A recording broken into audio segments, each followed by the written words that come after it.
ಕರ್ನಾಟಕ ಸೇರಿದಂತೆ ರಾಷ್ಟ್ರದ ಅನೇಕ ರಾಜ್ಯಗಳಲ್ಲಿ ಬಿಜೆಪಿ ಇಕ್ಕಟ್ಟಿನ ಪರಿಸ್ಥಿತಿ ಎದುರಿಸ್ತಾ ಇದೆ. ಜೊತೆಗೆ 2014ರಲ್ಲಿ ಲೋಕಸಭೆಗೆ ಎಲೆಕ್ಷನ್ ನಡೆಯುತ್ತೆ.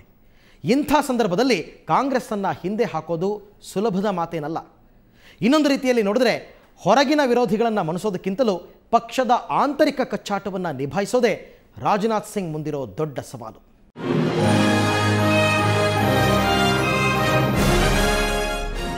ಬಿಜೆಪಿ ಅಧ್ಯಕ್ಷರಾಗಿ ರಾಜನಾಥ್ ಸಿಂಗ್ ಆಯ್ಕೆಯಾಗಿರೋದು ಅನಿರೀಕ್ಷಿತ. ಸಹಜವಾಗಿ ಅದು ಇವರಿಗೆ ಖುಷಿಯನ್ನ ನೀಡಿದೆ. ಆದರೆ ತಮ್ಮ ಮುಂದೆ ಪಕ್ಷದ ಹೊರಗೂ ಒಳಗೂ ಅನೇಕ ಸವಾಲುಗಳಿವೆ ಅನ್ನೋದನ್ನು ಅವರು ಮರ್ತಿಲ್ಲ. ಪಕ್ಷದಲ್ಲಿ ಪ್ರಧಾನಿ ಪಟ್ಟಕ್ಕಾಗಿ ಯಾವುದೇ ಪೈಪೋಟಿ ಏರ್ಪಟ್ಟಿಲ್ಲ ಅಂತ ಹೇಳಿರೋ ರಾಜನಾಥ್ ಸಿಂಗ್ ಅದೇ ವೇಳೆ ಮೋದಿ ಅತ್ಯಂತ ಜನಪ್ರಿಯ ನಾಯಕ ಅನ್ನೋದನ್ನ ಕೂಡ ಹೇಳೋ ಮೂಲಕ ಎಚ್ಚರಿಕೆಯ ಹೆಜ್ಜೆ ಇಟ್ಟಿದ್ದಾರೆ. ಸಿಂಗ್ ತಮ್ಮ ರಾಜಕೀಯ ಜೀವನದಲ್ಲಿ ಇಂಥ ಅನೇಕ ಸವಾಲುಗಳನ್ನು ಎದುರಿಸಿದ್ದಾರೆ.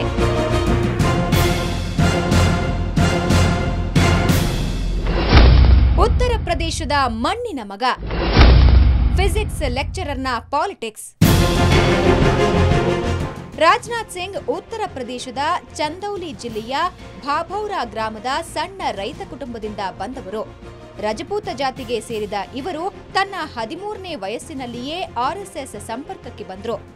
ಕಾಲೇಜಿನಲ್ಲಿದ್ದಾಗಲೇ ವಿದ್ಯಾರ್ಥಿ ಪರಿಷತ್ ಕಾರ್ಯಕರ್ತರಾಗಿ ಕೆಲಸ ಮಾಡಿದ ಇವರು ನಂತರ ಭೌತಶಾಸ್ತ್ರದಲ್ಲಿ ಎಂಎಸ್ಸಿ ಪದವಿ ಪಡೆದರು. ಕೆಲ ದಿನಗಳವರೆಗೂ ಅಧ್ಯಾಪಕರಾಗಿ ಕೆಲಸ ಮಾಡಿದ್ರು. ತನ್ನ 24ನೇ ವಯಸ್ಸಿನಲ್ಲಿ ಚಂದೌಲಿ ಜಿಲ್ಲೆಯ ಜನಸಂಘದ ಅಧ್ಯಕ್ಷರಾಗಿ ರಾಜಕೀಯ ಜೀವನ ಆರಂಭಿಸಿದ್ರು.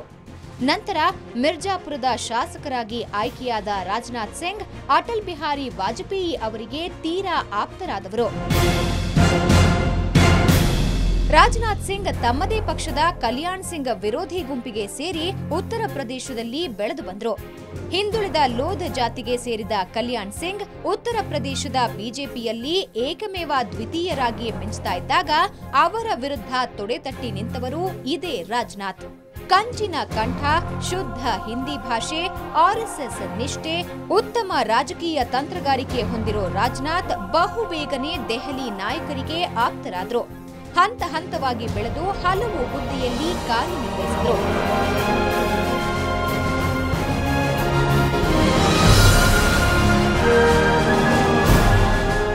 ಕಲ್ಯಾಣ್ ಸಿಂಗ್ ಅಟಲ್ ಬಿಹಾರಿ ವಾಜಪೇಯಿ ನಡುವೆ ಹುಟ್ಟಿಕೊಂಡ ಭಿನ್ನಮತ ಅಂತಿಮವಾಗಿ ಕಲ್ಯಾಣ್ ಸಿಂಗ್ ಪದಚ್ಯುತಿಗೆ ಕಾರಣವಾಗಿ ಅಟಲ್ ರಾಜನಾಥ್ ಸಿಂಗ್ರನ್ನ ಉತ್ತರ ಪ್ರದೇಶದ ಮುಖ್ಯಮಂತ್ರಿ ಮಾಡಿದ್ರು.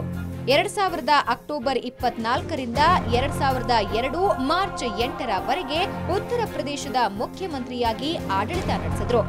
ಆದರೆ 1977ರಲ್ಲಿ ಒಂದು ಚುನಾವಣೆ ಗೆದ್ದಿದ್ದ ರಾಜನಾಥ್ ಸಿಂಗ್ ನಂತರ 2009ರವರೆಗೆ ಒಂದೂ ಚುನಾವಣೆಯನ್ನ ನೇರವಾಗಿ ಗೆದ್ದಿಲ್ಲ.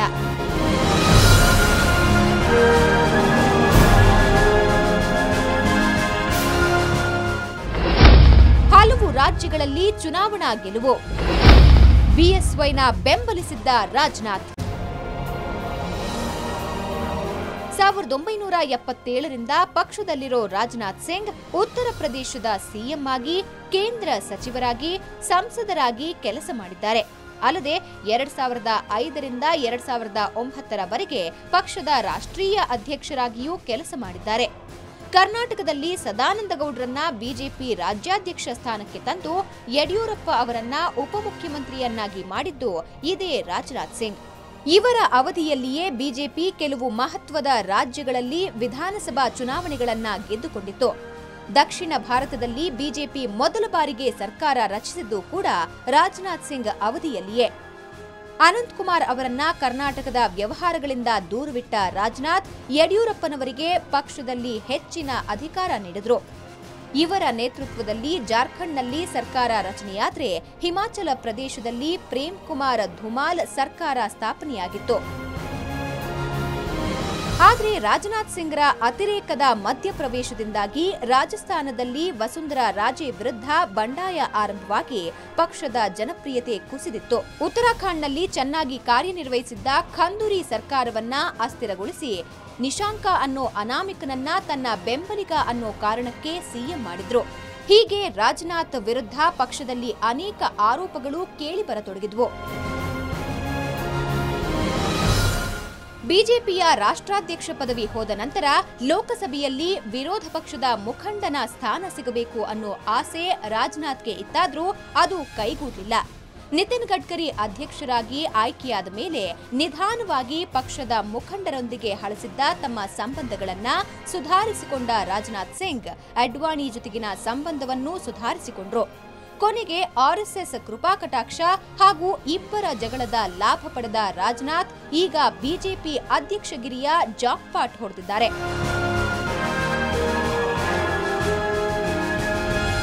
इसे मैं पद के रूप में स्वीकार नहीं कर रहा हूं, बल्कि इसे मैं एक दायित्व के रूप में स्वीकार कर रहा हूं। और हमारे श्रद्धेय अडवाणी जी ने जो हम लोगों से अपेक्षाएं की हैं, 2013 के होने वाले कई विधानसभा के चुनाव में भारतीय जनता पार्टी अपनी सरकार बनाएगी, शानदार सफलता हासिल करेगी। तो वैसे ही 2014 के लोकसभा चुनाव में यदि सरकार बनेगी तो भारतीय जनता पार्टी के नेतृत्व की एनडीए सरकार बनेगी, यह मुझे पूरा विश्वास है। ಬಿಜೆಪಿ ರಾಷ್ಟ್ರಾಧ್ಯಕ್ಷರಾಗಿ ಆಯ್ಕೆಯಾದ ನಂತರ ರಾಜನಾಥ್ ಸಿಂಗ್ ಹೇಳಿದ್ದು 2014ರ ಲೋಕಸಭಾ ಚುನಾವಣೆ ಬಗ್ಗೆ. ಈ ಚುನಾವಣೆಯಲ್ಲಿ ಪಕ್ಷವನ್ನ ಅಧಿಕಾರದತ್ತ ಮುನ್ನಡೆಸೋದೇ ತಮ್ಮ ಗುರಿ ಎಂದಿದ್ದಾರೆ. ರಾಜನಾಥ್ ಈ ಗುರಿ ಮುಟ್ತಾರಾ ಅನ್ನೋದನ್ನ ಕಾಲವೇ ನಿರ್ಧರಿಸಲಿದೆ.